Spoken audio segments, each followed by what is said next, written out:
Hello mga Mars and Pars! For today's video, we are on our way to St. Padre Pio in Santo Tomas. As you can see mga Mars and Pars, we took the SLEX and then we exit at Santo Tomas, and yeah, follow nyo lang sa Google Maps, and this is the entrance. Look at that. Napaka-luwag, o diba?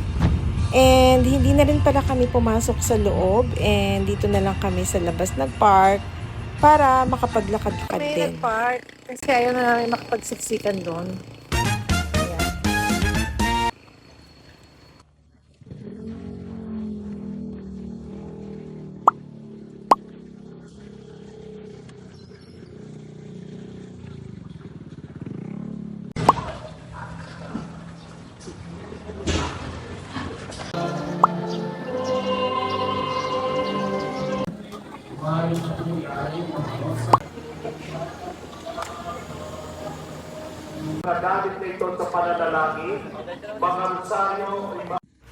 This is actually my second time to visit St. Padre Pio here in Batangas.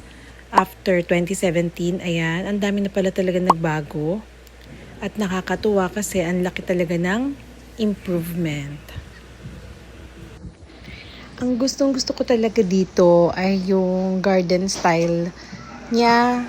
And ayan, napakaaliwalas, hindi siya ganun ka humid and mainit dahil sa mga puno sa area. So story time, ito yung binisita ko na church. So 5 months before ako sumampa nun sa first contract ko sa cruise ship. And very memorable dito kasi nga hindi pa siya ganun ka develop, pero my son and I was able to manage na makapunta dito at makapag-offer ng prayers. Like I said, madaming area na pwede ka palang pagdasalan dito kung hindi ka pa nakaabot or nag-aantay ka pa lang ng misa. So ito yung highlight ng pinunta namin, yung pag-visit sa Holy Water Sanctuary, wherein merong free falling na water, and then dito ka lang bibili ng bottle sa may souvenir area.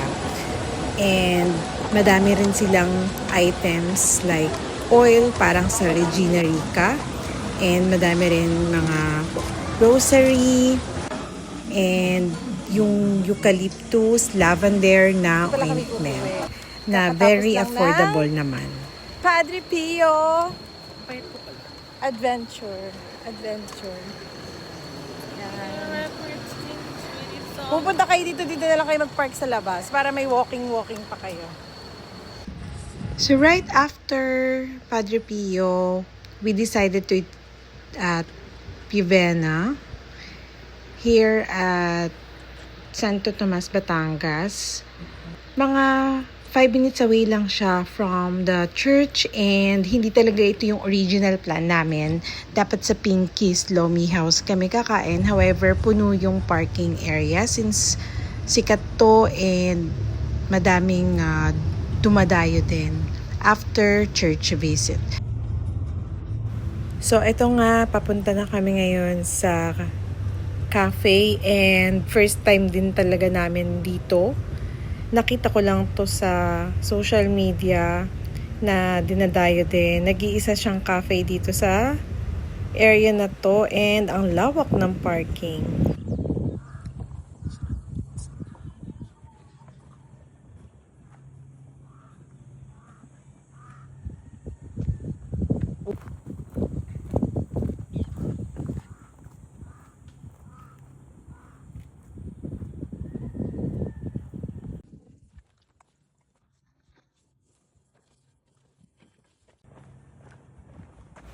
Once you enter Pivena Cafe, madaming area na very Instagrammable at napakaliwalas ng loob. Nakakatuwa kasi ang relaxing ng vibe.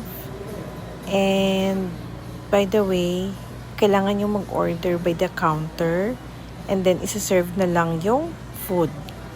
So, most ng items nila dito ay good for 2 persons or good for sharing naman. Kaya, make sure na matanong nyo rin kung good for how many yung orderin nyo.